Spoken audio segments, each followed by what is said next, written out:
Olá, queridos amigos, tudo bem com vocês? Sejam bem-vindos ao nosso canal Fala Sério Pastor. É sempre uma alegria ter vocês aqui no nosso canal, onde nós tratamos de assuntos que são voltados para a Bíblia, Palavra de Deus, assuntos que têm que ver com a fé, com a religião, e sempre respondemos também alguns questionamentos que são enviados para nós. Você, inclusive, pode gravar um vídeo e mandar para mim no meu Instagram, que está aparecendo aí embaixo. Já peço a você, entre lá no Instagram, PR Eleazar, me siga no Instagram, tá bem?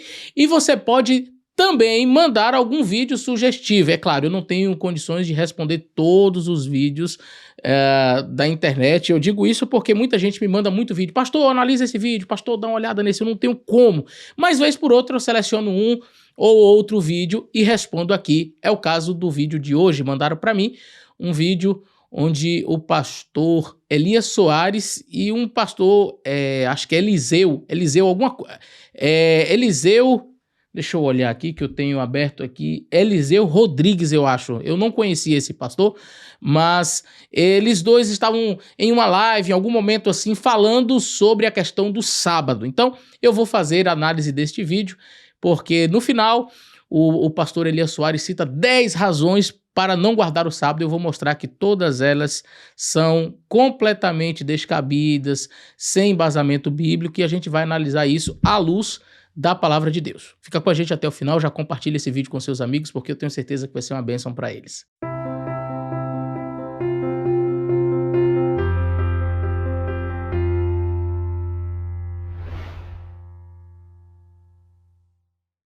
Bom, meus amigos, sem demorar, vamos fazer o seguinte, vamos assistir ao vídeo. Eu vou soltar aqui o vídeo do pastor Elias Soares falando as 10 razões, os 10 motivos pelos quais ele não guarda o sábado. E aí a gente, depois de ouvir todos os 10 motivos, nós vamos voltar e eu vou analisar ponto por ponto, tá bom? Vamos ouvir de uma vez os 10 e depois eu vou analisar ponto por ponto destes 10 argumentos que ele usa aí, tá bom? Vamos lá. Inclusive, eu tenho 21 razões por que o cristão não deve guardar o sábado. Eu quero 10. Vamos lá, então. Primeiro, eu já até citei. Porque eles descansam em uma pessoa e não em um dia. Mateus 11, 28 a 30. Segundo, porque o sábado tinha um caráter tipológico que apontava para Cristo, nosso verdadeiro descanso. Eita Deus! Outra coisa, porque Deus trabalhou no sétimo dia. Isso mesmo, tá escrito. Gênesis 2:2. E havendo Deus trabalhado no sétimo dia, descansou nesse dia. Havendo Deus terminado a obra que fizera no sétimo dia. Como alguém pode terminar uma obra num dia em que ele não trabalhou? Ele trabalhou. Tá escrito. Está escrito. 4. Porque nem Adão, nem mesmo seus descendentes guardaram o sábado. Não tem um versículo mostrando que Adão guardou e nem tampouco seus descendentes. 5. Porque não existe em todo o livro de Gênesis um só versículo ou uma só ordem dizendo que Deus ordenou a guarda do sábado. Não tem. 6. Porque o sábado foi dado especificamente para os filhos de Israel. Gênesis 31:16. 7. Porque assim como não comemoramos as festas judaicas, e muitas delas têm um caráter permanente, não devemos observar o sábado. 8. Porque o sábado é um memorial para os filhos de Israel e não para os cristãos. Deuteronômio capítulo 5, 12 a 15, Ezequiel 29 a 13. 9. Porque o sábado foi instituído oficialmente no Sinai, depois da saída do povo hebreu no Egito, Neemias 9, 13 e 14. Logo, isso prova, mais uma vez, que antes da saída do Egito, ninguém guardava o sábado. E 10º, porque o sábado, diferente do que foi ensinado pela senhora Ellen White, não pode salvar. Efésios 2, 8 a 10. Pela graça sois salvos por meio da fé. Isso não vem de vós, é dom de Deus. Não vem pelas obras, para que ninguém se glorie. Porque somos feitura sua, criados em Cristo Jesus para as boas obras. Esse é o 10º. Bom, meus amigos, como vocês puderam ver aí, o pastor apresenta 10 razões. Ele disse que tinha 21 razões, mas ele apresenta ali 10. Eu tenho um vídeo aqui no meu canal, eu vou deixar no cardzinho aí em cima, aqui não lembro, não sei onde que é, mas é aí em cima, e eu vou ver se eu deixo no link da descrição aí também, para você poder clicar, onde eu respondo um blog, onde um camarada coloca assim, 30 razões por que não guarda o sábado, e praticamente todas essas aqui que o pastor Elias citou, eu já respondi nesse vídeo, mas como me enviaram, é sempre bom a gente dar uma relembrada, né, porque na verdade assim, Quando você encontra pessoas para falar que o sábado não é o dia do Senhor, que não precisa guardar mais o sábado, a argumentação, os argumentos utilizados são todos mais do mesmo. Sempre. Repetição, repetição, eles repetem a mesma coisa e não tem nada novo, sabe? Eu vou responder cada ponto desses aqui. É claro, você que me acompanha e você que é um estudioso da Bíblia, não precisa ser adventista, basta ser um estudioso da Bíblia. Você percebeu várias falácias dentro dos argumentos que foram utilizados aqui, tá certo? Então nós vamos agora analisar ponto por ponto e eu vou então trazer a resposta para cada ponto desse que o pastor Elias Soares comentou. Vamos lá, o primeiro tópico, a primeira razão pela qual o pastor Elias Soares julga não ser necessário guardar o sábado é esta daqui. Vamos ver qual foi? Vamos relembrar aí a primeira razão. Primeiro, eu já até citei, porque eles descansam em uma pessoa e não em um dia. Mateus 11, 28 a 30. Muito bem, eu vou chamar esse argumento de a falácia da dicotomia. Ou seja, nós temos aqui uma falsa dicotomia. A dicotomia de que o descanso em Cristo, o descanso em Deus está em oposição ao descanso sabático. Então, assim, ele diz assim, olha, nós não descansamos em um dia, nós descansamos em uma pessoa que é Cristo, como se descansar em Cristo fosse incompatível com descansar no sábado. Ou descansar no sábado necessariamente faz com que eu não descanse em Cristo. Essa é uma falácia, a falácia da dicotomia. Isso aqui é uma falsa dicotomia. E eu posso provar isso. Veja, vamos fazer uma análise rápida aqui, lógica. O pastor Elias Soares, ao longo dos 10 argumentos, vocês acompanharam? Eu vou analisar, como disse, ponto por ponto, mas eu coloquei o todo porque em alguns argumentos eu vou utilizar de alguma coisa que ele já falou lá na frente. Então foi só para você ouvir o todo e você compreender onde eu quero chegar. Veja bem, o pastor Elias Soares, em um dos argumentos, ele diz que o sábado ele foi instituído apenas no Sinai. Lembram disso? Em um dos argumentos que eu vou refutar, ele disse que a observância do sábado passa a ser obrigatória no Sinai. Acompanhe comigo a linha de raciocínio. Ele disse também que a guarda do sábado ela foi instituída apenas e exclusivamente para judeus. Você se recorda desse argumento que foi utilizado também. Então vamos lá. Foi apenas no Sinai, que antes do Sinai não há evidências da guarda do sábado, segundo ele. Foi apenas para os judeus, então os povos gentios estão excluídos da observância do sábado. E aí agora no primeiro argumento ele diz o seguinte, nós descansamos em Cristo, em uma pessoa e não em um dia. Isso me leva a concluir que o descanso do povo de Israel é em um dia, claro, ele disse que foi para o povo de Israel e a partir do Sinai. Mas nós não descansamos em um dia, como era o povo de Israel. O povo de Israel, a partir do Sinai, descansa em um dia. Nós precisamos descansar em uma pessoa. Aí eu pergunto, antes do Sinai, quem era servo de Deus descansava em quê, pastor Elias? Porque eu entendi, o judeu é para descansar em um dia, tá certo? O judeu em um dia, do Sinai em diante. Nós descansamos em uma pessoa e não em um dia. E quem viveu antes do Sinai? Vamos colocar aí Abraão, não é? Enoque, Enos, Noé. Tantos homens que viveram antes do Sinai, eles descansaram em quê? Porque a gente descansa em Cristo, deve descansar em Cristo. Os judeus, a partir do Sinai, descansam em um dia. E quem viveu antes do Sinai, pastor Elias? Descansava em quê mesmo? Você poderia explicar para nós? É isso que dá quando a pessoa tenta estabelecer um argumento baseado em uma falácia. E é a falácia da dicotomia, a falsa dicotomia, uma dicotomia realmente inexistente. Eu posso provar que o povo de Israel, mesmo descansando em um dia, também descansava no Senhor. Claro, eu posso provar. O Salmo 91 já nos fala sobre isso. O Salmo 91, quero convidar você a abrir a sua Bíblia. Salmo 91, muitíssimo conhecido, diz bem assim, Salmo 91 e o verso 1. Aquele que habita, vamos lá? Aquele que habita no esconderijo do Altíssimo, à sombra do Onipotente, o quê? Descansará. O povo de Israel é convidado pelo salmista a descansar à sombra do Onipotente. Poderíamos dizer, não, vocês têm que descansar em um dia. Não pode descansar à sombra do Onipotente. É a falácia da dicotomia, percebe? Como se descansar em um dia fosse incompatível com descansar em Cristo, descansar à sombra do Onipotente. Isso não existe, nem no Novo Testamento, nem no Antigo Testamento, nem testamento algum. Percebe? Então o livro de Salmos, ele deixa claro que haveria possibilidade da nação de Israel, dos filhos de Deus no Antigo Testamento, descansar no Senhor. Isso não significava que para descansar no Senhor, eles não deveriam descansar no sábado, porque uma coisa não impede a outra. Descansar no Senhor, descansar à sombra do Onipotente, não impede você de descansar no Shabat, no 7º dia da semana, conforme ordena o Senhor Deus. Existem muitos outros textos no Antigo Testamento falando sobre o descanso no Senhor, você descansar em Deus.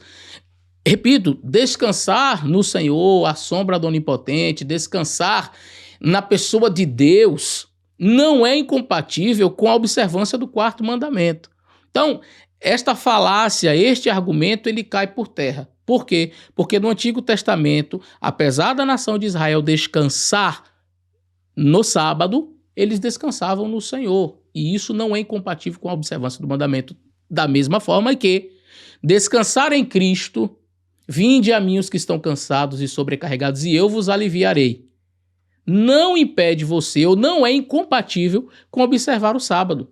Descansar no Senhor Jesus Cristo, ter o descanso de paz, o descanso da alma no Senhor Jesus Cristo, não está, absolutamente não está em desarmonia, em confronto, em antagonismo com a observância do 4º mandamento da lei de Deus. Vamos para o segundo argumento. Segundo, porque o sábado tinha um caráter tipológico que apontava para Cristo, nosso verdadeiro descanso. Eita Deus! Bom, parece que o segundo argumento é só um desdobramento do primeiro, apenas que ele acrescentou o termo tipologia, apesar de que fica muito evidente que o pastor Elias não entende muito de tipologia. Veja bem, a tipologia é uma figura de linguagem que foi estabelecida após o pecado, onde Deus usa de figuras terrenas, de coisas limitadas, humanas e perecíveis para explicar uma realidade maior. Por exemplo, você tem um cordeirinho sendo morto. Aquele cordeiro tipologicamente apontava para Jesus Cristo. Quando João Batista olha para Jesus, ele diz: eis o verdadeiro cordeiro, o cordeiro de Deus que tira o pecado do mundo. O santuário terrestre tipologicamente aponta para um santuário celestial, conforme está no livro de Hebreus. A tipologia aqui na Terra era como se fosse uma maquete, uma encenação. Eu estou usando termos assim bem simples para podermos entender, de algo, de uma realidade extremamente maior. O sacerdócio realizado diariamente, o Tamid, aqui na Terra, pelos filhos de Israel, era uma representação daquilo que viria a ser o ministério de Cristo como nosso sacerdote lá no céu, intercedendo por nós. Então veja, tipologia trata-se disso daí. A tipologia, ela surge, preste bem atenção no que eu vou lhe dizer, a tipologia, ela surge necessariamente após o pecado. Esse conceito é muito importante você compreender. Quando Deus, logo após o ser humano cair em pecado, quando Deus faz ali a primeira profecia de que viria um descendente da mulher e que esse descendente esmagaria a cabeça da serpente, quem é a serpente? O próprio livro de Apocalipse diz: o dragão, a antiga serpente que se chama Diabo e Satanás. Quem é o descendente da mulher? Jesus Cristo, que ia esmagar a cabeça da serpente. É uma linguagem figurativa, eu não vou dizer que isso é tipologia, mas é uma linguagem profética, simbólica, apontando para a realidade que aconteceria na cruz. A serpente morderia o calcanhar do descendente, Cristo morreu, mas ele esmagou com a sua morte a cabeça da serpente. Todas essas linguagens figurativas e linguagens tipológicas que nós vamos observar já no livro de Gênesis, por exemplo, quando Abel, quando Caim oferecem o sacrifício, quando Deus provê peles de animais para Adão e Eva como roupa, isso demonstra claramente que houve um sacrifício, porque foi retirada a pele do animal, e ali há algo espetacular, porque mostra a justiça de Cristo. As vestes na Bíblia sempre é símbolo da justiça. As vestes do Cordeiro cobrindo Adão e Eva. Isso é coisa linda, gente. Isso aqui é teologia profunda. E Deus mostrando ali, com a morte do Cordeiro, realmente o que aconteceria no futuro. Isso é tipologia. Pastor, onde você quer chegar? É que o sábado não foi dado após o pecado. Simples assim. Então o sábado, ele está antes de um aspecto tipológico. O sábado, ele é abençoado, ele é santificado, ele é criado. O sétimo dia da semana, ele é separado para adoração, ele é separado como um dia sagrado antes do pecado. Então não há possibilidade de algo que foi dado antes do pecado servir de aspecto tipológico, apontando uma realidade maior que seria o descanso em Cristo. Então, quando você vai no livro de Gênesis, no capítulo 2 e os versos 1 a 3, você percebe claramente quando que o sábado é instituído. Quando o sábado foi considerado sagrado, Deus abençoou e Deus santificou o sábado. Quando? Quando que o sétimo dia passou? Ali, antes do pecado, quando Deus termina. E isso é confirmado no quarto mandamento. Porque o quarto mandamento da lei de Deus diz assim: lembra-te do dia de sábado para o santificar. 6 dias trabalharás e farás toda a tua obra, mas o sétimo dia é o sábado do Senhor teu Deus. Então não é de Moisés, como alguns dizem, o sábado da lei de Moisés. Não, não. O sábado é do Senhor teu Deus. Nele não farás nenhum trabalho. Nem tu, nem teu filho, nem tua filha, nem teu servo, nem tua serva, nem o teu animal, nem o estrangeiro das tuas portas para dentro. E aí ele vai dizer por quê. Porque em 6 dias fez o Senhor os céus, a terra, o mar e tudo que neles há. E ao sétimo dia, Deus descansou. Por isso abençoou Deus o dia de sábado e o santificou, não no Sinai. Quando que essa bênção foi dada? Gênesis diz quando foi. Foi lá. O sábado, ele é um dia sagrado, um dia considerado santo e abençoado, não é na lei lá no Sinai. O sábado é considerado sagrado e santo, é cá atrás, no momento em que Deus o cria. No momento em que Deus estabelece o sétimo dia. Após os 6 dias da criação. E aí já estou quase respondendo outra pergunta, outro questionamento que o pastor Elias fez. Portanto, o sábado ele não tem um aspecto tipológico. Conquanto o sábado possa aparecer dentro de um aspecto tipológico, porque ele está incluso entre as festas, e esse é um tipo de argumento que é utilizado comumente, o sábado ele aparece entre as festividades judaicas. Mas por que ele vai aparecer? Porque dos 10 mandamentos ele é um que é festivo.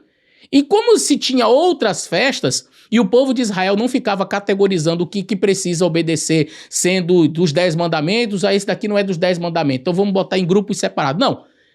Eu tenho que estar na presença do Senhor no sétimo dia. Tenho também que estar na presença do Senhor na Páscoa. Tenho também que estar na presença do Senhor no Pentecostes. Eu tenho que estar na presença do Senhor. Então tinha várias festividades. Então os judeus, os hebreus, eles não categorizavam, não ficavam separando por caixinhas. Aí a pessoa pega esse contexto das festividades judaicas, vê que o sábado está incluso naturalmente por ser um dia festivo, em que a congregação se apresentava diante do Senhor para honrá-lo, para adorá-lo, e aí diz assim, isso aqui tem um aspecto tipológico. Você precisa considerar o sábado não somente no momento em que ele aparece nas festividades, porque é óbvio que o fato dele aparecer nas festividades não o qualifica necessariamente como um aspecto tipológico. Porque se o sábado fosse apresentado apenas ali, tão somente ali, você chega na Bíblia, não encontra o sábado na criação do mundo, Deus não abençoou o sábado, não tem evidência de sábado em canto nenhum, o sábado não aparece nos 10 mandamentos, aí de repente Deus estabelece algumas festividades e aparece lá para vocês celebrarem o sétimo dia. Aí eu entenderia, bom, o único contexto em que o sábado aparece é o contexto dessas festividades. Essas festividades, elas têm aspectos tipológicos. Ela apontava para a vinda do Espírito Santo, ela apontava para a morte de Cristo, a Páscoa. Então eu ia dizer, este sábado aqui, ele tem esse aspecto tipológico. É o único contexto em que o sábado aparece. Agora, você tem um dia que foi estabelecido como sagrado lá no Gênesis. Você tem um dia que aparece em outros contextos, principalmente o contexto mais, eu vou dizer assim, mais forte, mais claro em que ele aparece é exatamente ou o quarto mandamento, porque quando ele aparece nas festividades, não aparecem maiores ordenanças, maiores detalhes. O lugar onde ele aparece mesmo com toda a pompa, vamos dizer assim, com todos os detalhes de como se deveria fazer, é dentro dos 10 mandamentos. Eu devo, sendo inteligente, um estudioso da palavra, eu devo olhar para os 10 mandamentos como o contexto imediato em que o Shabat é concedido. O Shabat, ele é dado apenas nas festividades? Não. Onde ele aparece de maneira assim robusta, com todos os detalhes? Em Êxodo capítulo 20, onde você tem uma sequência de mandamentos: não terás outros deuses diante de mim, não farás para ti mais de escultura, nem semelhança alguma do que há em cima no céu, nem embaixo da terra, nas águas debaixo da terra, não te curvarás a elas, nem as servirás. E aí você conhece o mandamento. Terceiro, não tomarás o nome do Senhor teu Deus em vão. Aí tem o quinto: honra teu pai e tua mãe, para que se prolongue os teus dias na terra que o Senhor teu Deus te dá. Esses mandamentos, inclusive, foram pronunciados pelo próprio Deus. Aqui não foi nem Moisés escrevendo. Se você ler o contexto, foi Deus falando, e o povo de Israel fica, inclusive, atemorizado, sai correndo, diz: Moisés, fala com a gente, não deixa Deus falar não, porque senão a gente vai morrer. E aí é dentro desse contexto dos 10 mandamentos em que o sábado ele é dado, apresentado. Agora me responda, qual é o caráter tipológico que existe aqui em Êxodo capítulo 20? Qual que é o caráter tipológico de Êxodo capítulo 20? Simplesmente não existe caráter tipológico aqui. Sabe, Deus chegar e dizer assim: olha, não terás outros deuses diante de mim. Bom, isso aqui é tipológico. Deus está dizendo para não ter outros deuses, porque mais um dia você vai poder ter outros deuses, né? Hoje você pode adorar, né, Buda, você pode adorar o céu, você pode adorar o sol, não tem problema, porque isso aqui era tipologia. Não! Os 10 mandamentos, eles não têm caráter tipológico. E qualquer pessoa que fizer um estudo, não precisa ser teólogo, qualquer pessoa que fizer um estudo sério da Bíblia, quando vai estudar, vamos dizer, a temática do Shabat, do sábado, ele vai perceber claramente que o contexto primário do sábado no Pentateuco é os 10 mandamentos da lei de Deus, onde ele é explicitado, e o contexto primário onde o sábado é dado é lá em Gênesis, como um dia santo e como um dia abençoado. Isso é claro. O sábado ele não é santificado lá no Sinai, o sábado ele é santificado e abençoado em Gênesis, e o sábado ele é explicitado de maneira assim ampla no contexto dos 10 mandamentos. Aí, lá nas festividades, o sábado também vai aparecer, porque dos 10 mandamentos ele é o único que tem a celebração, tem o aspecto de louvor, de adoração. Aí o indivíduo pega esse único aspecto, olha as demais festividades que eram tipológicas e diz: o sábado era tipológico. Ele aponta para Jesus, que é o nosso descanso. Então, se Jesus já veio, não preciso mais do sábado. Percebe que argumento falacioso? Esse argumento ele desconsidera uma exegese séria, onde se analisa a origem do mandamento, onde se analisa a estrutura em que o sábado está inserido, que é no contexto dos 10 mandamentos. Ele desconsidera todas as coisas. Ele pega um aspecto e coloca como sendo a única parte importante. O sábado ele é tipológico. Então ele estabelece o sábado como tipológico, desconsiderando que o sábado ele veio antes do pecado e tipologia surge depois do pecado. Ele desconsidera que o sábado está inserido no contexto dos 10 mandamentos que não são tipológicos, e ele pega apenas a festividade para dizer que o sábado aparece ali como uma tipologia. Entenderam o argumento? Completamente descabido este argumento do pastor Elias Soares. Vamos ver o próximo argumento. Outra coisa, porque Deus trabalhou no 7º dia. Isso mesmo, tá escrito. Deus trabalhou? Gênesis 2:2. E havendo Deus trabalhado no 7º dia, descansou nesse dia. Havendo Deus terminado a obra que fizeram no 7º dia. Como alguém pode terminar uma obra num dia em que ele não trabalhou? Ele trabalhou. Tá escrito. Tá escrito. Eu achei bem interessante como ele consertou o negócio no final. Porque Deus trabalhou aqui no 7º dia. E havendo Deus trabalhado no 7º dia, depois ele veio, né? E havendo Deus terminado... Opa, pastor. Não vamos acrescentar palavras à Bíblia, não é? Não vamos acrescentar a nossa visão pessoal, não é verdade? O texto está conforme o Senhor interpretou no final, porque quando nós lemos assim, capítulo 2 do livro de Gênesis: assim os céus e a terra e todo o seu exército foram acabados. E havendo Deus acabado, não trabalhado, como o pastor Elias falou. pastor Elias diz assim, e havendo Deus trabalhado no dia 7, porque Deus trabalhou no 7º dia, e havendo Deus trabalhado no dia 7º, descansou. Aí depois ele percebeu que tinha adulterado o texto, né? Ele percebeu assim, acho que veio uma luzinha assim na cabeça dele e diz, ei, você está adulterando o texto. Aí ele mudou, havendo Deus terminado a sua obra. A minha versão diz, havendo Deus acabado o dia 7º a sua obra que tinha feito, descansou no dia 7º de toda a obra que tinha feito.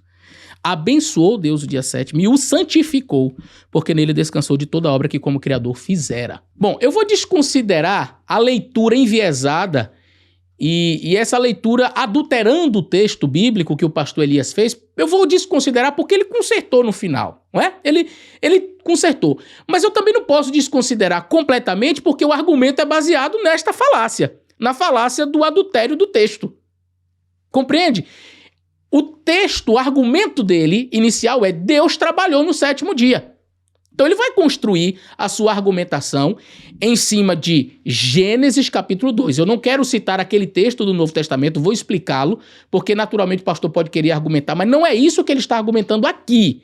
Aquele texto onde Jesus diz, meu pai trabalha no sábado e eu trabalho até agora. Meu pai trabalha até agora no sábado. Lembram desse texto? Eu vou explicar, mas não é desse texto que o pastor Elias está falando. Se fosse desse texto, eu ia explicar esse texto. Mas ele está usando o texto de Gênesis para dizer que Deus trabalhou.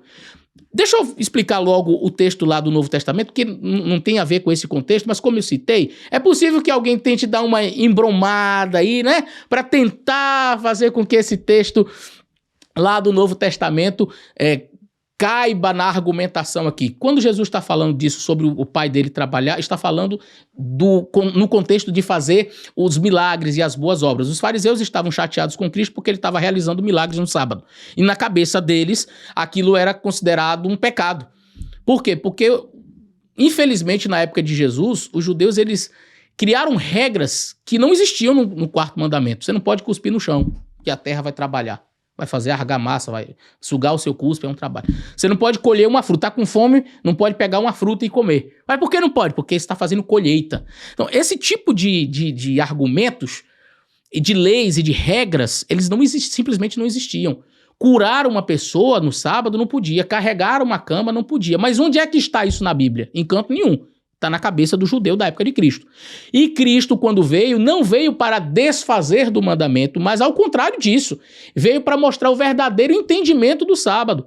E o sábado é um dia de muito trabalho, mas não um trabalho físico para eu ganhar a minha remuneração. O trabalho é espiritual. É nesse dia que você deve ajudar o próximo. É nesse dia que você deve ir nos hospitais e visitar as pessoas e orar com elas. E se alguém precisar que você vá na casa dela e arrume a casa, você arruma. E se alguém precisar que você, que é um taxista, vá até o hospital e leve uma pessoa que está doente, você leva. E a pessoa vai pagar, você diz, hoje eu não estou de trabalho, estou fazendo aqui por amor. Então, meu pai trabalha. É nesse contexto, respondendo os fariseus e mostrando que o sábado é um dia, sim, de trabalho, mas um trabalho espiritual, que Cristo vai, então, fazer esse tipo de argumentação. Voltando para a falácia do argumento do pastor Elias Soares, o pastor Elias aqui, ele não está citando esse texto do Novo Testamento. Ele está mostrando, ele está tentando embasar o seu argumento, dizendo que Deus trabalhou no 7º dia. E aí ele adultera o texto, conforme nós vimos, dizendo, e havendo Deus trabalhado no dia 7º, mentira, o texto diz, havendo Deus acabado a sua obra. Mas o pastor diz assim, não, mas como que alguém acaba a sua obra se ele não estivesse trabalhando? Ele estava trabalhando. Pastor, só fica faltando uma coisa. Só fica faltando uma coisa aqui. O senhor mostrar o que foi que Deus fez nesse dia. Porque eu sei o que Deus fez no primeiro dia. Deus fez a luz. Deus fez a luz. Vaiomer Elohim, Yehi Or, Vayehi Or. E disse Deus, haja luz, e houve luz. Eu sei o que Deus fez no segundo dia. Deus fez a separação do firmamento, Raquia, Hashamayim, e Deus fez a parte de baixo. Separou as águas de cima das águas de baixo. Eu sei o que Deus fez no terceiro dia. Deus fez a porção seca. E fez as frutas, as plantas, as verduras, enfim. Eu sei o que Deus fez no quarto dia. Deus separou a noite do dia, colocou ali os luzeiros em suas posições, o maior para governar o dia e o menor para governar a noite e as estrelas. Deus fez o sol ali, colocou. Tá tudo explícito aqui no texto. Eu sei o que Deus fez no quinto dia.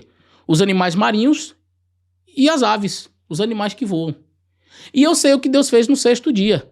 Deus fez todos os animais selváticos, Deus fez o homem e fez a mulher. Tá claro no texto. Agora me diga o que foi que Deus criou. Me diga aí, pastor, o que foi que Deus criou no sétimo dia? O que estava faltando da criação que Deus fez no sétimo dia? Fale aí para nós. Fica o desafio aí pro pastor Elias, já que ele disse que Deus estava trabalhando no sétimo dia, fica o desafio para ele, porque o texto hebraico é muito claro, é que eu fico até impressionado que o pastor Elias, ele parece ter um conhecimento da língua hebraica, ele parece ter um conhecimento, então era bom ele analisar essa expressão, havendo Deus terminado a sua obra no dia sétimo, essa ideia aqui, na língua hebraica, é mais ou menos assim, chegou o sétimo dia, a pessoa que está escrevendo, ele está vendo que Deus já terminou. Aí ele diz assim, havendo Deus terminado, no dia sétimo Deus chega e faz alguma coisa. O que Deus faz? Deus abençoa, santifica e descansa. Esses três verbos aqui, ó, são os verbos que demonstram aquilo que foi feito no sétimo dia. E para eu não ficar apenas na minha palavra aqui, eu vou ler depois Êxodo capítulo 20, que vai mostrar o que Deus fez no sétimo dia e o que Deus fez nos 6 dias. Olha, eu digo isso porque, assim, a argumentação do pastor diz, como é que a pessoa termina se ele não estivesse fazendo alguma coisa? Esse tipo de argumentação é de quem não fez uma análise da língua hebraica. E isso é triste. Porque uma pessoa que conhece de fato a expressão hebraica, havendo Deus terminado a sua obra, não indica necessariamente que estava sendo feita alguma coisa naquele dia. E aí, por isso que eu fico, assim, estupefato. Aí eu fico, assim, me questionando, na realidade, se é falta de conhecimento, ou seja, ignorância na língua, ou se é má fé. Porque um conhecedor da língua sabe que essa expressão não indica necessariamente que estava sendo feito algum trabalho naquele dia. Mas era uma constatação de que naquele dia tudo já estava terminado. Mas aí ele ainda, além de... E aí por isso talvez eu pense que seja de má fé, não quero julgar, mas além de fazer uma interpretação extremamente equivocada do texto hebraico, que me leva a ficar desconfiado se ele realmente conhece o hebraico, mas aí eu fico assim extremamente preocupado porque, e parece ser má fé, porque ele adultera o texto. Havendo Deus trabalhado no dia sétimo. Aí eu digo, não é isso que está no texto. Não é isso que está no texto.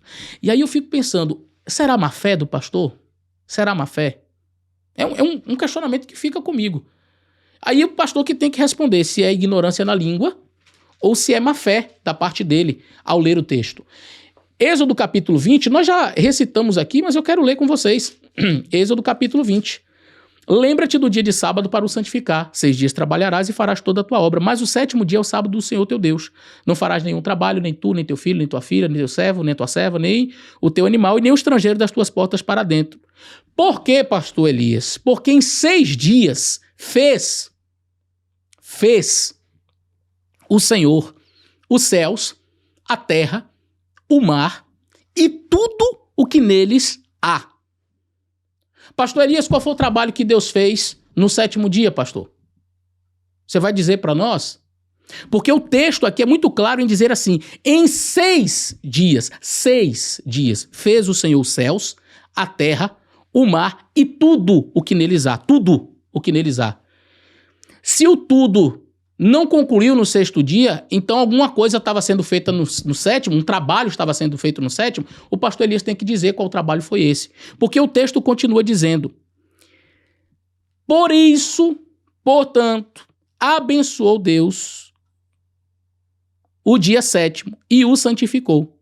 Veja, porque em 6 dias fez o Senhor os céus, a terra, o mar e tudo que neles há, e ao 7º dia descansou. Ao 7º dia descansou. Por isso, porque ele descansou, ele abençoou e santificou. Sabe por que Deus abençoou, Deus santificou e Deus descansou? Porque em 6 dias ele fez tudo o que existe. Tudo.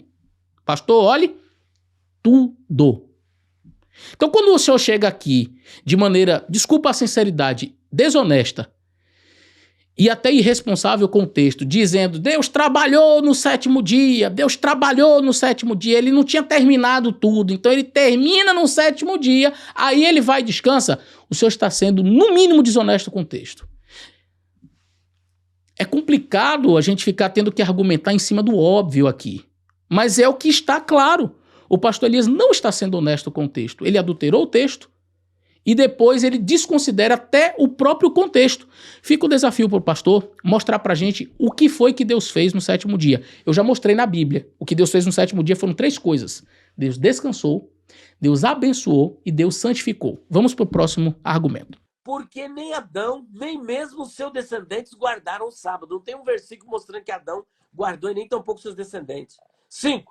Porque não existe em todo o livro de Gênesis um só versículo ou uma só ordem dizendo que Deus ordenou a guarda do sábado. Não tem.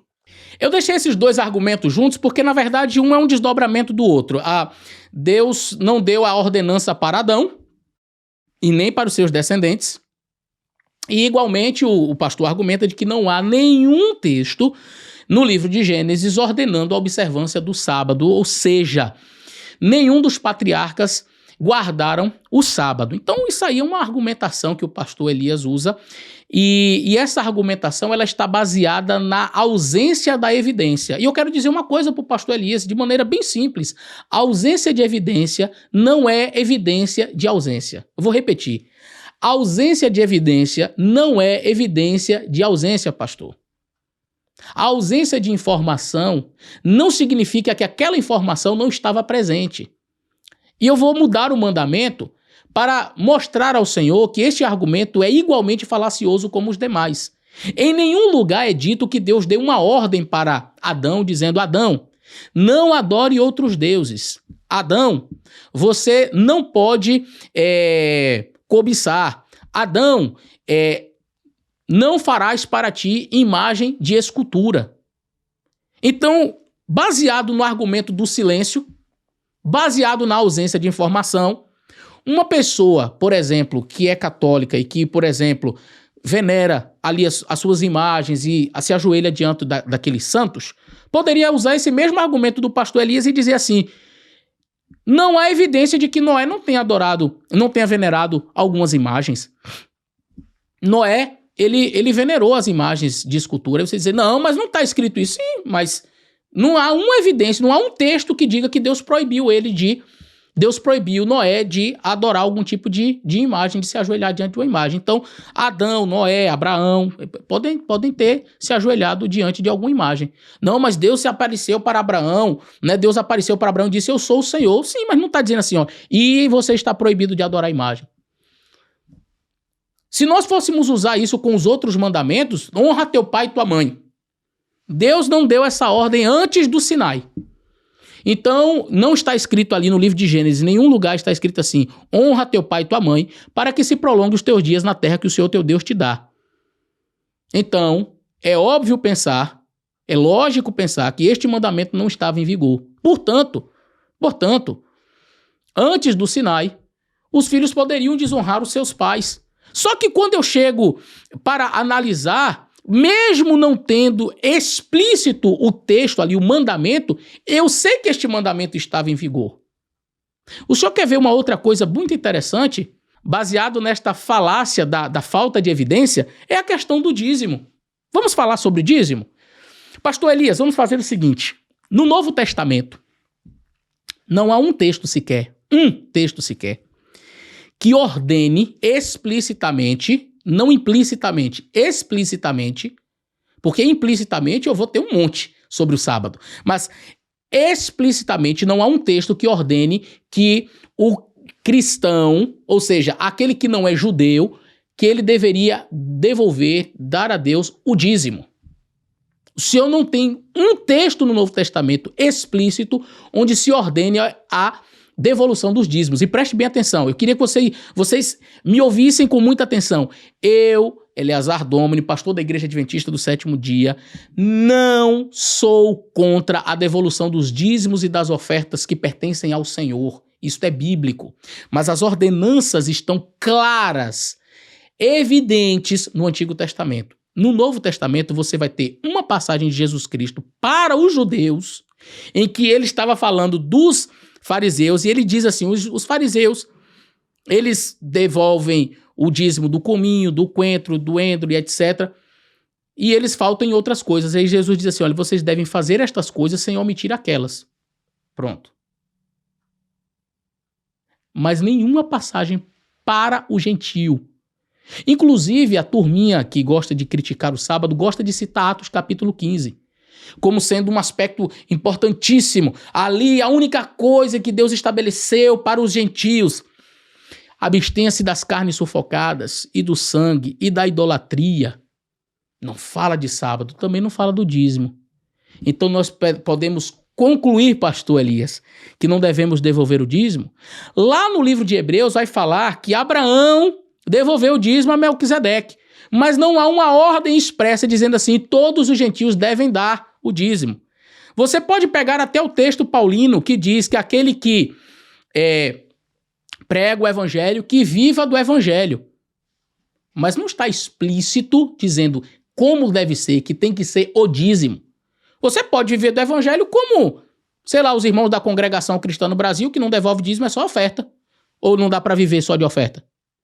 Ah, mas por inferência nós entendemos que esse viver do evangelho poderia ser uma referência ao Antigo Testamento, quando os sacerdotes que viviam dos dízimos. Ah, por inferência, eu estou falando de um texto explícito. Explícito. Porque por inferência, pastor, nós temos as mulheres que guardaram o sábado. Inclusive, nessa mesma live aqui, o pastor Eliseu Rodrigues fez uma pergunta para ele e falou sobre as mulheres que guardaram o sábado, eram discípulas de Jesus, e o pastor deu umas gaguejadas ali na hora de responder, mas é óbvio e é patente. Você quer ver uma coisa muito mais interessante que isso?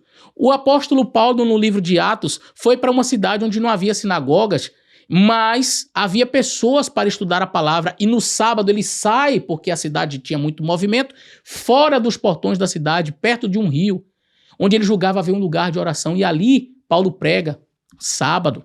Por inferência, eu tenho muitos textos, e o mais bonito de todos, Jesus Cristo, dizendo sobre a destruição de Jerusalém, que aconteceria no ano 70, e Cristo não está falando isso para os judeus, mas para os seus discípulos. Ele diz, orai, para que a vossa fuga não aconteça no inverno e nem no sábado. Por que não no sábado, pastor Elias? Por que não no sábado? Qual o problema de se no ano 70 a fuga caísse no sábado, pastor Elias? Problema nenhum, sábado não tem nenhum. Qual a diferença do sábado para segunda, para terça, de acordo com o pastor Elias? Nenhuma, todos os dias são dias. Porque Jesus disse, orai, para que a vossa fuga não aconteça nem no inverno nem no sábado. No inverno eu sei por quê. É difícil, viu? É difícil você conseguir fugir, você conseguir se esconder no frio, na neve. Aquela região neva. Agora, no sábado, o senhor sabe explicar? Eu sei, mas o senhor sabe? No sábado seria muito, muito complicado para um cristão, observador dos mandamentos de Deus, seguindo a ordenança do mestre, fugir. Por quê? Porque no momento de fuga vai ser complicado você conseguir observar o sábado como Deus ordena. Como Deus ordena. Então, na fuga, seria praticamente impossível observar o dia do Senhor. Por isso Jesus disse, orai, para que a vossa fuga não aconteça nem no inverno nem no sábado. Agora, se o pastor Elias tiver outra explicação que seja mais plausível do que esta, então assim, o que eu estou mostrando aqui? Que o sábado, ele permanece, e no Novo Testamento nós encontramos evidências claras de que o sábado é o dia do Senhor. Mas o pastor ele precisa de uma ordem expressa, dizendo assim, continue guardando o sábado no Novo Testamento. Parece que Deus trata Deus como se fosse um ser que estivesse falando com pessoas, com crianças, que a gente tem que ficar repetindo. Eu falei hoje de manhã, meu filho, não coloque isso aqui, é de tarde eu tenho que repetir. Assim como Deus não precisou repetir sobre o dízimo, dizendo, olha, precisa continuar devolvendo o dízimo, nós vamos encontrar algumas inferências que, trabalhando uma exegese, comparando o texto daqui com o de lá, a gente vai chegar à conclusão de que o dízimo ainda permanece. E eu acredito nisso. Agora, vamos ser honestos, há muito mais evidências textuais, por inferências lógicas e exegéticas no Novo Testamento que apontam para a observância do sábado como ainda em vigor, do que sobre o dízimo, por exemplo. No entanto, o pastor Elias e o pastor Rodrigues, aí o pastor Eliseu Rodrigues, gostam do dízimo. Vai falar para ele dizer assim, não precisa mais devolver o dízimo. Eles são muito chegados nessa questão e baseiam-se, né, no Antigo Testamento. Abraão devolveu o dízimo, então isso não está ligado à lei de Moisés. Na lei de Moisés é bem detalhado. detalhado o assunto do dízimo. Agora, se nós fôssemos seguir este argumento, eu poderia simplesmente dizer o seguinte: quantas vezes Abraão devolveu? A Bíblia relata uma vez para Melquisedeque. Ou seja, se fôssemos seguir esta linha, precisamos devolver o dízimo apenas uma vez, Abraão devolveu, acabou. Então, não preciso devolver mais, é isso? Jacó prometeu que ia dar o dízimo, mas em que momento a Bíblia relatou que ele deu? Então, já que não tem escrito que ele deu, então ele só prometeu, mas não deu. Porque não é o que o pastor quer? Um texto que diga que tem que guardar o sábado? Então, não tem um texto que diga que Jacó deu o dízimo. Tem uma promessa dele: de certamente o Senhor me abençoar, de tudo que eu ganhar eu darei o dízimo. Mas também não tem um texto que Abraão deu o dízimo. Não tem um texto que Noé deu o dízimo. Enos tenha dado dízimo, Enoque tenha dado dízimo. Então eu posso concluir, com base no silêncio e na falta de evidência textual, que Adão, Enoque, Noé, Isaac não deram dízimo, uma vez que não está escrito. Agora, eu posso dizer que Abraão guardou o sábado, bem como os demais profetas, textualmente. Está aqui, livro de Gênesis, vai falar que Abraão guardou o sábado. Ah, pastor, não tem um texto que diga que Abraão guardou o sábado? Tem, eu quero ler aqui para vocês. Está aqui, ó. Está aqui no livro de Gênesis, capítulo 26 e o verso 5. Portanto, Abraão obedeceu a minha voz, guardou os meus mandatos, os meus preceitos, os meus estatutos e as minhas leis. Agora, cabe ao pastor Elias provar que dentro das leis de Deus o sábado não estava incluso. Então é mais ou menos assim. Eu posso dizer que Abraão, por exemplo, ele honrava o pai e a mãe, sim, porque Abraão obedecia a lei de Deus. Eu posso dizer que Abraão ele não tinha outros deuses, nem se encurvava diante de outros deuses, não fazia imagem de escultura, sim. Por que eu posso dizer isso? Porque Abraão obedeceu às leis de Deus. Deus está dizendo aqui: Abraão obedeceu a minha voz, guardou o meu mandato, os meus preceitos, os meus estatutos e as minhas leis. Então, o texto não diz assim: e Abraão guardou as minhas leis, menos o sábado. Menos o sábado. É importante nós sabermos que, apesar da lei de Deus ter sido escrita na pedra, lá no Sinai, todo o conjunto das leis de Deus, eles já existiam previamente. Deus não criou ali, dizer assim: a partir de hoje, gente, não pode ter outros deuses. É porque antes podia. Né? A partir de hoje não pode adorar outra imagem de escultura, porque antes podia, a partir de hoje não. A partir de hoje não pode mais tomar o nome de Deus em vão, mas antes podia. Não! Sejamos inteligentes. Os 10 mandamentos expressos na pedra já existiam antes. Não é à toa que Satanás lá no céu, como Lúcifer, cobiçou e por isso foi expulso. Eva cobiçou do fruto proibido, desobedeceu a ordem de Deus e comeu. Caim, ao matar o seu irmão, transgrediu o 6º mandamento, que diz: não matarás. Percebe? Então, quando diz que Abraão observou as leis de Deus, está implícito, claramente está implícito a observância dos mandamentos do Senhor. E isso inclui o sábado. Mas na cabeça do pastor Elias, se não estiver escrito assim, e ele guardou o sábado, não serve. Pode dizer que ele guardou as leis de Deus, mas as leis de Deus menos o sábado. A ausência de evidência não é evidência de ausência.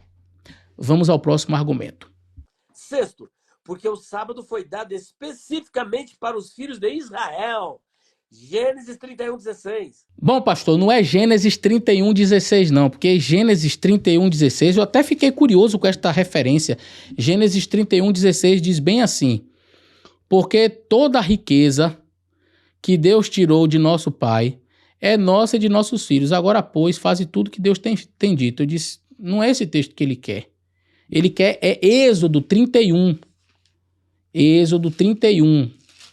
Então, em Êxodo 31, verso 16, guardarão, pois, os sábados os filhos de Israel, celebrando o sábado nas suas gerações, por conceito perpétuo. Então, a referência é essa, na realidade, é Êxodo e não Gênesis. Mas, aqui está dizendo que o sábado era para os filhos de Israel e não para as demais nações. Por que Deus deu o sábado para os filhos de Israel? Seria óbvio e lógico pensar, por exemplo, que não ter outros deuses era só para os filhos de Israel, as demais nações poderiam ter outros deuses, está tudo certo com eles, porque eles tinham outros deuses? Seria inteligente nós refletirmos sobre este ponto. Vamos esquecer o sábado e vamos focar em outros mandamentos, não é? Ele diz assim, o sábado foi dado para os filhos de Israel. Tão certo como é dito aqui que os sábados foram dados, o sábado foi dado para os filhos de Israel, Deus também fala que os seus estatutos, as suas leis e inclusive os 10 mandamentos foram dados para os filhos de Israel. Então eu posso concluir com base nesse argumento completamente descabido que as demais nações elas estavam liberadas, por exemplo, para desonrar o pai e a mãe. Não tem problema algum, não é? Para cobiçar, para levantar falso testemunho, para, quem sabe, tomar o nome de Deus em vão. Por quê? Porque esses mandamentos não eram para as nações, eram para os filhos de Israel. As outras nações poderiam fazer isso, não tinha problema algum. Aí você vai dizer para mim, claro que não, pastor, claro que não, por quê? Se o texto diz que era para os filhos de Israel. Há várias passagens que dizem que os 10 mandamentos eram para os filhos de Israel, que Deus deu aquilo ali para os filhos de Israel. Mas eu preciso entender que, obviamente, que Deus não ia dar os seus 10 mandamentos para os filisteus. Mas por quê? Não é porque não era interesse de Deus que os filisteus não guardassem os seus 10 mandamentos. Porque todo povo que se achegasse à nação e reconhecesse o Senhor como Deus e observasse os seus mandamentos seriam aceitos. Qualquer pessoa seria aceita. Você vai ver que Urias, por exemplo, lá, servo ali de Davi, que lutou, inclusive, foi morto, né? Você conhece a história, Davi cobiçou e, enfim, deitou-se com a mulher de Urias. Ele era heteu. Ele era heteu. Você vai perceber que outras pessoas que chegaram à nação de Israel, como Ruth, era moabita, Raabe, que era ali do povo de Jericó. Então você tem que as pessoas elas eram convidadas a obedecerem os mandamentos de Deus. Agora, por que Deus deu para Israel? Porque ela foi a nação escolhida, Israel foi a nação escolhida para receber de Deus os seus oráculos. E é óbvio que Deus, tendo um povo, este povo seria o receptáculo daquilo que Deus queria transmitir às nações. Então, Israel foi o meio pelo qual Deus, dando as suas leis, ele desejaria alcançar as demais nações. É óbvio que Israel não cumpriu exatamente o mandato divino. E a preocupação de Deus é tão grande com as outras nações que a gente vai ver, por exemplo, Deus enviando de Israel um profeta chamado Jonas para ir até Nínive para pregar para eles. Se o desejo de Deus fosse realmente destruir as demais nações sem que tivesse a chance de conhecê-lo, Deus nem mandava Jonas lá, derramava fogo. Deus enviou Jonas para pregar. Lá em Sodoma e Gomorra tinha lá Ló, que estava ali como um arauto. Infelizmente a cidade se corrompeu a tal ponto que não teve jeito, teve que destruir. Não tinha nem 10 justos ali. Então é muito óbvio que se Deus fez um concerto com Abraão e fez dele uma grande nação, estabeleceu um povo, é óbvio que Deus daria os seus mandamentos, as suas leis, a expressão de sua vontade para aquela nação. Claro, você não vai encontrar Deus dizendo assim, aos amorreus, está aqui as minhas leis. Porque os amorreus não queriam saber da lei de Deus. Não é porque Deus não desejasse que eles tivessem o conhecimento. Então, dizer assim, Deus deu para os filhos de Israel, não serve para nós, é mais ou menos, a pessoa está agindo como os gentios da época, os pagãos da época, né? Deus deu para o povo de Israel, nós não queremos. Deus deu para o povo de Israel porque ele era o povo de Deus. Você se considera povo de Deus? Você acha que faz parte do povo de Deus? Observe os mandamentos do Senhor. Agora, você pode agir como um gentio, você pode chegar e dizer assim, eu não quero o mandamento de Deus, tudo bem, é sua opção. O povo lá, os filisteus, também rejeitaram. Agora, biblicamente, será que era realmente apenas para os filhos de Israel? Eu quero ler com vocês aqui o livro de Isaías, porque isso daí que foi dito pelo pastor me deixou assim um pouco, vamos dizer, como diz o nordestino, encabulado, né? Será que só o povo de Israel realmente é que tinha acesso às leis de Deus e somente eles que deveriam guardar o sábado? Será que as outras nações, outros povos não deveriam ser contemplados com esta bem-aventurança? Isaías no capítulo 56 diz assim para nós. Verso 2, bem-aventurado o homem que fizer isso, não o judeu, o homem. Bem-aventurado o homem que fizer isso, e o filho do homem que lançar mão disso, que se guarda de profanar o sábado e guarda a sua mão de perpetrar algum mal. E aí o texto continua dizendo assim, não fale o filho do estrangeiro, que se houver chegado ao Senhor, está falando de quem aqui? Do gentio, do estrangeiro, que se houver chegado ao Senhor dizendo, de todo o Senhor me apartará do seu povo, nem tampouco digo eunuco, eu sou uma árvore seca. Porque assim diz o Senhor a respeito dos eunucos que guardam os meus sábados.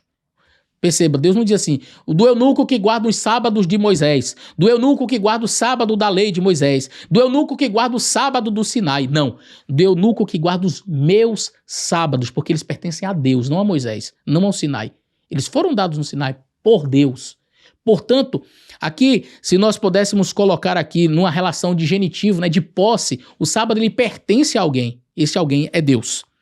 Portanto, assim diz o Senhor acerca dos eunucos que guardam os meus sábados.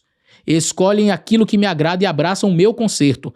Também lhes darei uma casa dentro dos meus muros, um lugar e um monte e um nome, melhor do que o de filhos e filhas, e um nome eterno darei para cada um deles que nunca se apagará. E aos filhos dos estrangeiros, ou seja, os gentios, os pagãos, aqueles que não eram nascidos em Israel, aos filhos dos estrangeiros, que se chegarem ao Senhor para o servirem e para amarem o nome do Senhor, sendo deste modo servos seus, todos os que guardarem o sábado e não o profanando, e os que abraçarem o meu concerto, também os levarei ao meu santo monte, e os festejarei na minha casa de oração, e aos holocaustos, e aos seus holocaustos e seus sacrifícios serão aceitos no meu altar, porque a minha casa será chamada casa de oração para todos os povos. Para todos os povos. Aqui nesse texto, claramente, os gentios e os eunucos que são convidados a observarem um sábado, se assim o fizessem, receberia as bênçãos que Deus tinha prometido aos filhos de Israel. E aí o texto é claro em dizer que a casa de Deus era para todos os povos, não era só para judeu. Mas o pastor Elias quer colocar na mente da gente que não. O sábado é para judeu. Então você tem que pegar essa parte da Bíblia, pastor Elias, e rasgar. Porque... E aí eu fico assim numa situação bem delicada, porque o pastor Elias, no argumento, ele diz o sábado era para o judeu. Aí o profeta Isaías, aliás, não é nenhum profeta Isaías, porque ele está retratando as palavras do Senhor. O verso 1 diz, assim diz o Senhor. Quem está dizendo não é Isaías, é o Senhor Deus. Então entre a palavra do Senhor Deus e a palavra do Elias, eu fico com a palavra do Senhor Deus. Que a palavra do Senhor diz, qualquer homem, filho do estrangeiro, eunuco, que vier e guardar os meus sábados, eu vou dar a ele um nome no meu santo monte, na minha casa de oração, porque a minha casa de oração é para todos os povos, não é só para judeu, é para todos. Então, lá no Antigo Testamento, o sábado não era uma prescrição só para judeu, era para todos os povos, pastor, porque o desejo de Deus era alcançar todos. E tão certo como era para todos os povos naquela época, ainda permanece o mandamento. Próximo argumento. 7. Porque assim como não comemoramos as festas judaicas, e muitas delas têm um caráter permanente, não devemos observar o sábado. Eu acho que eu já respondi isso daqui quando falou sobre tipologia. Ele diz assim como nós não devemos guardar as festas judaicas, e muitas delas têm um caráter permanente, eu não lembro quais são as festas judaicas tipológicas que têm caráter permanente. Olha, nós precisamos ser bastante honestos quando nós fazemos uma exegese de um texto, porque pelo que eu me lembro, as festividades que Deus estabeleceu em Israel, todas elas tinham um caráter tipológico. Você vai ver o Pentecostes, tem ali o momento em que a descida do Espírito Santo. Você tem a Páscoa, e ali a morte de Cristo cumpre essa festividade. Mesmo que você vai ver lá no livro de Êxodo e também no livro de Levítico, Deus dizendo assim, que estatuto perpétuo por vossas gerações, essas festividades. É perpétuo enquanto a sombra não encontrar a realidade, isso é tipologia. É como aquele texto lá do escravo, lá está, se não me falha a memória, em Levítico ou em Números, quando Deus diz assim, olha, se um escravo for liberto, receber a sua alforria, e ele disser, olha, não quero ir embora, eu quero continuar servindo a você, porque é muito bom servir a você, furará a orelha dele, e ele te servirá olã, aionios no grego, olã no hebraico, quer dizer para sempre. Aí você diz assim, caramba, o camarada morreu e ainda está servindo até hoje. Lógico que não. Ele vai servir para sempre. Para sempre quando, gente? Para sempre enquanto ele estiver vivo. Simples assim. Estatuto perpétuo é perpétuo nas suas gerações até chegar à realidade, porque aquilo era sombra. Eram figuras das coisas que haviam de vir. Então, as festividades, elas eram tipológicas e elas encontraram o seu ápice em Jesus Cristo e a gente vai vendo os cumprimentos ali no Novo Testamento. O sábado eu já expliquei, ele está fora da tipologia. Só tem uma festividade judaica que me ocorre agora, eu não sei, eu não me lembro de outras, eu posso estar equivocado, mas tem uma festividade judaica que me vem à mente agora, que é a de Purim, onde Esté naquela situação lá, e essa não tem um caráter tipológico, era mais uma celebração em face do livramento de Deus ali na cidadela de Suzã, província Medo-Persa, ali no reino da Babilônia, não é? Basicamente essa, mas as demais festividades estabelecidas em Êxodo, Levítico, todas elas, você vai encontrar ali um caráter tipológico, alguma coisa realmente apontando para o ministério de Cristo, concretizado no Novo Testamento. Já expliquei que o sábado está fora dessa tipologia, portanto, não faz sentido algum esse argumento aqui, ok? Vamos ao próximo. 8º, porque o sábado é um memorial para os filhos de Israel e não para os cristãos. Deuteronômio capítulo 5, 12 a 15, Ezequiel 29 a 13. Bom, vocês percebem aqui que ele meio que faz o mesmo argumento usando outras palavras, acrescentando uma coisinha ou outra, mas é basicamente o mesmo argumento. Por isso que eu digo, gente, é mais do mesmo, é mais do mesmo. Então, qual é o argumento aqui? Não, é porque é um memorial para os filhos de Israel, de acordo com Ezequiel. Também lhe dei os meus sábados, que servirão de sinal entre mim e eles, para que saibam que eu sou o Senhor Deus, o Senhor teu Deus que os santifica. É claro, eu já argumentei que Deus ia fazer um sinal com seu povo, óbvio. Você acha que ia estar escrito assim, também lhe dei os meus sábados, queridos heteus, amorreus, jebuseus, filisteus. Lhe dei os meus sábados para servir de sinal entre mim e vós. É lógico que se Deus fosse fazer um sinal com seu povo, com quem seria, gente? Só pensa assim, com quem seria no Antigo Testamento que Deus faria um sinal? Aí o indivíduo ele pega e diz assim, eu sou Israel espiritual, mas eu não preciso disso. O que eu quero de Israel espiritual? As bênçãos, as promessas. Porque assim, é muito interessante esse tipo de argumentação, né? Quando eu olho para o sábado, aí eu digo assim, o sábado é para o povo de Israel, é um sinal para o povo de Israel, é um memorial entre Deus e Israel, os filhos de Israel, não é para nós. Aí, nos mesmos capítulos, nos arredores ali de Deuteronômio, de Ezequiel, os textos citados por ele, você vai perceber que Deus dá bênçãos. Deus diz assim, certamente os abençoarei e farei isso, e farei com que você prospere na terra, e que vai acontecer isso, e vai acontecer aquilo outro. E eu vejo vários desses pastores pegarem esses textos que era para Israel e dizerem assim, olha as bênçãos de Deus para nós. Olha o que Deus promete para você, meu querido irmão, certamente comereis o melhor da terra. Deus estava falando isso para quem? Para Israel. Então, esqueça, não é para você não. Esquece o Antigo Testamento. Mas eu acho assim impressionante como essa turma gosta de pegar as bênçãos, as promessas, tudo que é de bom, nós somos o Israel espiritual. Deus tem bênçãos para nós. Olha as bênçãos de Deus. O sábado, não, sábado, não, isso aí é só para o judeu. Tá aí as bênçãos e as coisas boas que Deus promete aqui no texto. Não, isso aí a gente se apropria, né? Nós somos o Israel espiritual. Então é um Israel espiritual desobediente, um Israel espiritual que não quer obedecer o mandamento de Deus, mas quer as bênçãos de Deus. Olha que coisa. No mínimo, é curioso esse tipo de atitude, né, destas pessoas diante do texto sagrado. Vamos continuar aqui, vamos para o próximo argumento. Nono, porque o sábado foi instituído oficialmente no Sinai, depois da saída do povo hebreu no Egito, Neemias 9, 13 e 14, logo isso prova mais uma vez que antes da saída do Egito, ninguém guardava o sábado. A ausência de evidência não é evidência de ausência. O sábado foi oficialmente estabelecido no Sinai. É isso que o pastor Elias diz. Deixa eu fazer uma pergunta. Eu já falei, mas eu quero fazer uma pergunta. E eu queria que você que me assiste, que é irmão evangélico ou católico, você que não guarda o sábado, eu queria que você me respondesse uma coisa. Serve para o pastor Elias também, ele pode responder. Ou o pastor Eliseu Rodrigues pode responder também a pergunta que eu vou fazer agora. Quando foi, preste bem atenção na pergunta, quando foi que Deus abençoou, santificou o dia sétimo, o dia de sábado? Quando? Só responda essa pergunta. E seja honesto na resposta, hein? Quando na Bíblia o sábado passou a ser sagrado, abençoado, no caso, e santificado. Quando que o sábado passou a ser abençoado e santificado? Em que ocasião? Em que ocasião nós temos Deus dizendo que o sétimo dia ele é abençoado e santificado? Responda aí para mim. Responda para mim, por favor. Pensa aí direitinho e responde. Em que momento? No Sinai? Não. Você errou a resposta. Não foi no Sinai. Vamos tentar novamente.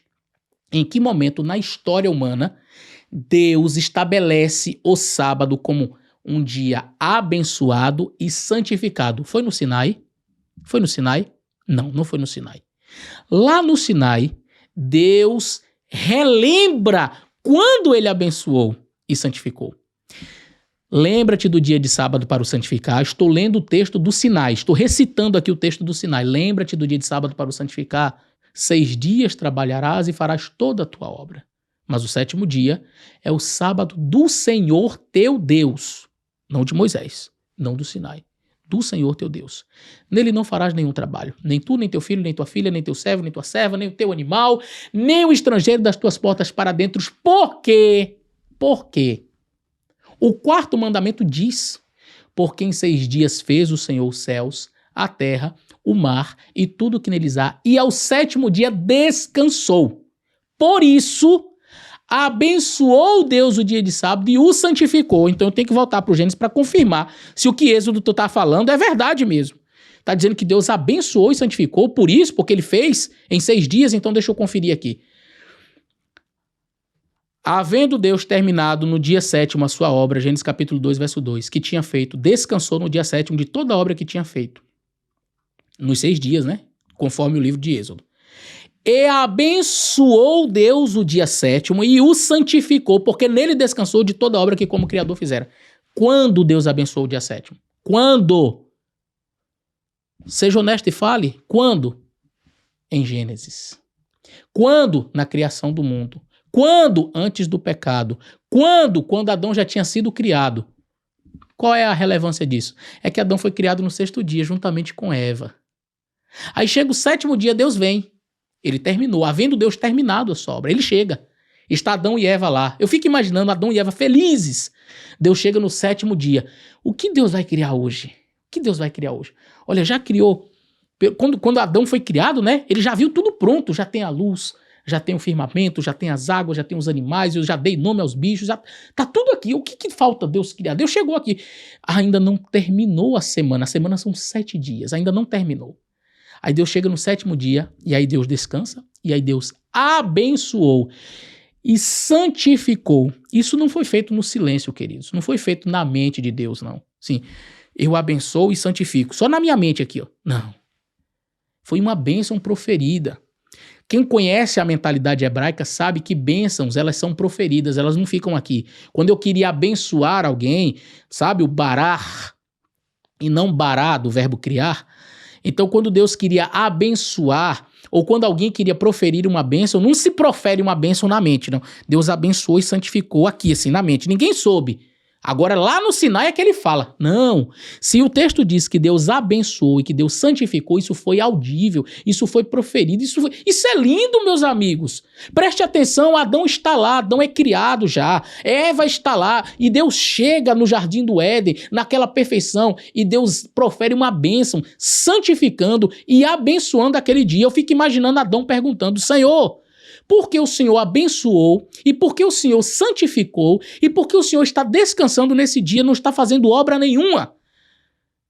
De acordo com o pastor Elias, Deus teria que responder assim para Adão: Adão, para nada. Eu tornei esse dia sagrado, santo, não é?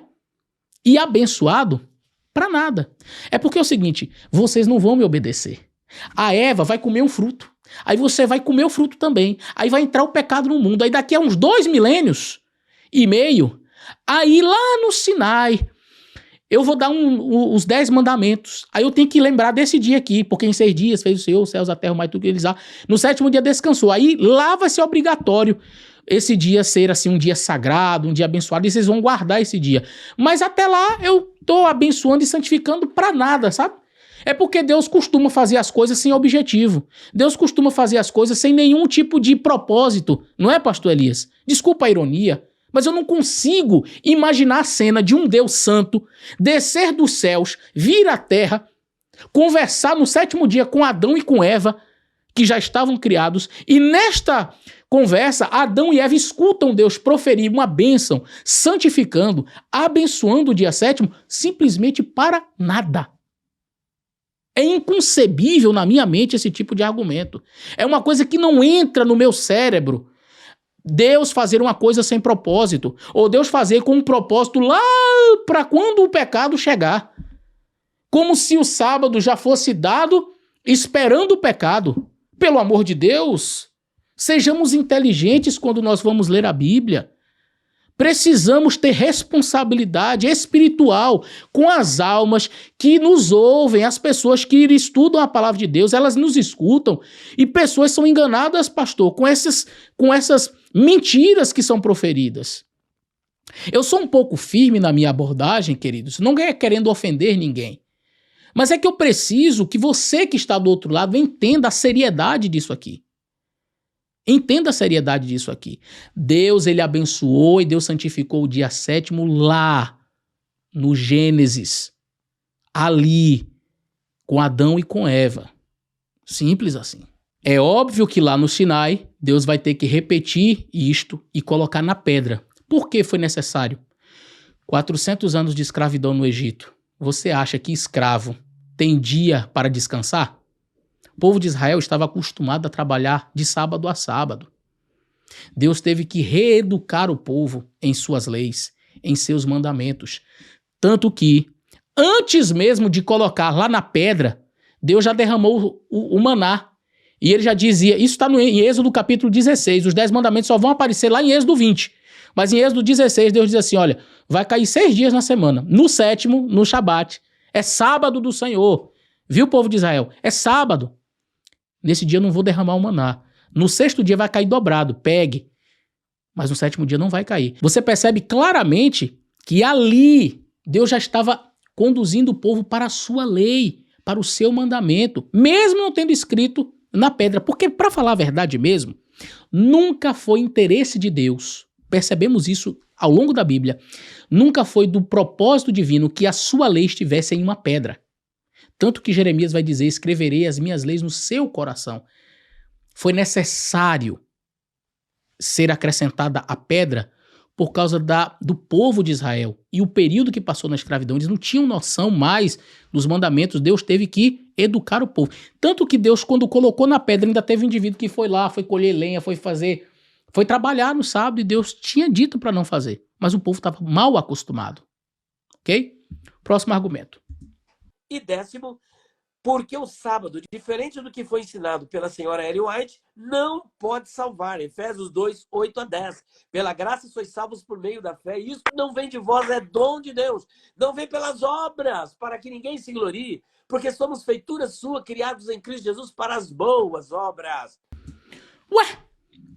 Eu acho impressionante esse tipo de argumentação. Eu já expliquei isso daqui, mas segundo o pastor, ele faz questão de dizer assim, o sábado não salva como Ellen White prega. Ellen White nunca pregou a guarda do sábado como um método para a salvação, como um meio de salvação. Ao contrário, Ellen White ela disse claramente que a nossa salvação não depende das nossas obras. Ellen White sempre apresentou a salvação única e exclusivamente pela graça de Cristo.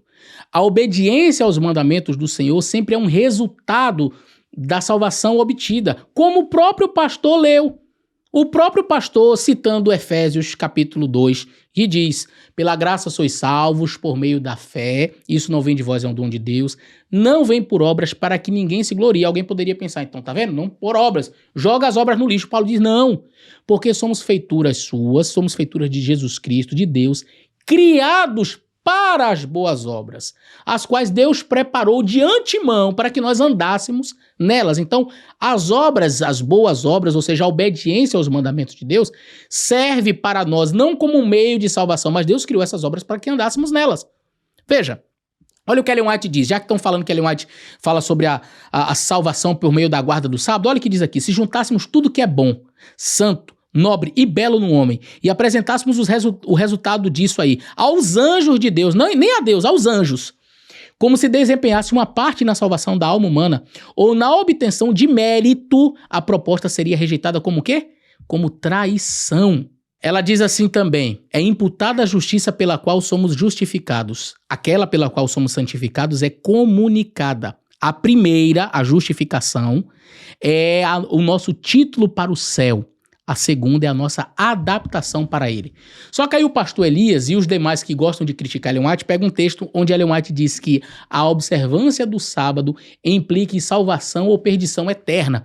E aí a pessoa diz assim, tá vendo? Ellen White está dizendo que a guarda do sábado salva. É igual o pastor fez com o texto de Gênesis, né? E havendo Deus trabalhado no dia 7º, depois ele deu uma consertadinha, né? Havendo Deus terminado a sua obra. Quando Ellen White diz que a observância do sábado implica em salvação ou perdição eterna, ela não está necessariamente dizendo que guardar o sábado salva e quem não guardar o sábado está perdido. Essa é uma interpretação equivocada que se faz do texto. Como a interpretação equivocada que se faz quando Jesus diz assim, eu sou o Senhor do sábado, tá vendo? Jesus dizendo aqui que não precisa mais guardar o sábado. Não li isso, eu li Jesus dizendo que ele é o Senhor do sábado. Mas a pessoa chega e conclui que o fato de Jesus dizer eu sou o Senhor do sábado está dizendo não precisa guardar o sábado. Que conclusão é essa? Essa é uma conclusão sua, da sua cabeça. Não do texto. O texto está única e exclusivamente dizendo que Jesus é o Senhor do sábado. Mas é lógico que ele é o Senhor do sábado. Porque lá no próprio mandamento diz o sábado do Senhor teu Deus. Jesus é o Senhor do sábado. Ele não disse que não precisa guardar. Quando Ellen White fala isso, vamos fazer o seguinte, vamos mudar o mandamento? A observância do segundo mandamento, ou seja, adorar ou não imagens implica salvação ou perdição eterna. Já percebeu que os evangélicos já gostam de dizer que os católicos vão para o inferno porque eles adoram imagens de escultura e praticam idolatria? Mas por que isso? Quer dizer que adorar imagem ou não implica em salvação ou perdição eterna? Implica? Aí você diz assim, não, mas eu não sou salvo porque eu não adoro imagens. Eu também não sou salvo porque eu guardo o sábado. Mas aqueles idólatras que estão adorando imagens vão se perder. Mas aquelas pessoas que estão desobedecendo o quarto mandamento também vão. Isso de maneira consciente. Percebe? Então vamos lá. Como é que se explica o texto? De maneira bem simples. A guarda dos mandamentos não leva ninguém para o céu, mas a desobediência a eles faz com que a pessoa perca o céu. A Bíblia diz que um anjo de Satanás pode até se transfigurar em anjo de luz, mas um anjo de luz nunca se transfigura em Satanás. Ou seja, ninguém é salvo porque não adora imagens, mas todo aquele que é salvo em Jesus Cristo não vai adorar. Por quê? Porque entendeu a vontade de Deus para ele. Agora, se o indivíduo sabendo que Deus diz para não adorar imagens, mesmo assim ele vai lá e adora imagens, isso implica ou não implica em salvação ou perdição eterna? Responda com sinceridade. Porque eu vejo evangélicos acusando os católicos, dizendo que eles vão para o inferno porque não guardam o segundo mandamento. Então é óbvio que este mandamento implica sim em salvação ou perdição eterna. Isto se o indivíduo tem consciência daquilo que está fazendo e continua fazendo. O sábado é a mesma coisa. Ninguém é salvo porque, eu guardo o sábado, então vou ser salvo. Se fosse assim, todos os judeus estavam salvos. Todos que guardam o sábado estavam salvos. E não é isso em que nós acreditamos. Agora, da mesma forma como nós usamos com o segundo mandamento, eu acredito que tem muitos católicos que vão estar no céu. Pastor, mesmo aqueles que adoram imagens, a Bíblia diz que Deus não leva em consideração o tempo da ignorância. Há pessoas que na sua ignorância nunca tiveram o conhecimento da palavra e que estão lá prostradas diante de uma imagem achando que estão agradando a Deus. E Deus não vai levar em consideração a ignorância daquela pessoa porque ela não sabia. Mas eu preciso dizer, no momento em que essa pessoa é alertada e ela sabe que aquilo ali é uma idolatria e que é uma transgressão clara e aberta do mandamento de Deus e ela permanece fazendo, ela se perderá. Porque a guarda do mandamento não te leva para o céu, mas a desobediência a ele tira você de lá. Não quer dizer que uma pessoa que guarda o sábado, automaticamente ela está salva. Mas todo aquele que está salvo em Cristo, sabendo que Deus exige esta obediência, obedecerá. Com base em quê? Com base em João capítulo 14, verso 15, Jesus diz, se me amardes, guardareis os meus mandamentos. E ele não diz, se me amardes, guardareis os meus mandamentos, menos o sábado. Se me amardes, guardareis os meus mandamentos, ponto. Você ama Jesus? Guarde os seus mandamentos. É simples assim. O sábado está ali, não como método de salvação, mas como uma resposta de obediência àquele que foi salvo por Cristo. Então, quando Ellen White diz assim, a observância do sábado implica em salvação ou perdição eterna, poderia ser dito para qualquer mandamento. Ter outros deuses implica em salvação ou perdição eterna. Desonrar o pai e a mãe implica em salvação ou perdição eterna. Adultério implica em salvação ou perdição eterna. A cobiça implica em salvação ou perdição eterna. Se você sabe que tem que fazer e você continua fazendo errado, você vai se perder. Se você sabe que precisa observar o sábado e você negligencia o mandamento, você vai se perder. E não é porque observar o sábado te leva para o céu, como não é a observância a qualquer um dos mandamentos que te leva para o céu. É isso que Ellen White está dizendo, mas as pessoas interpretam equivocadamente, excluem todos os textos dela, onde ela diz claramente que a nossa salvação é única e exclusivamente pela graça de Cristo, e aí ficam inventando mentiras e espalhando mentiras na internet, como o pastor Elias Soares fez de maneira bastante irresponsável nesse vídeo. Queridos, espero ter respondido aí aos 10 tópicos que o pastor Elias mandou. Repito, mais do mesmo, nada novo, mas eu espero ter ajudado vocês com estes argumentos aí, com essas respostas. Que Deus abençoe, um grande abraço e até o nosso próximo vídeo.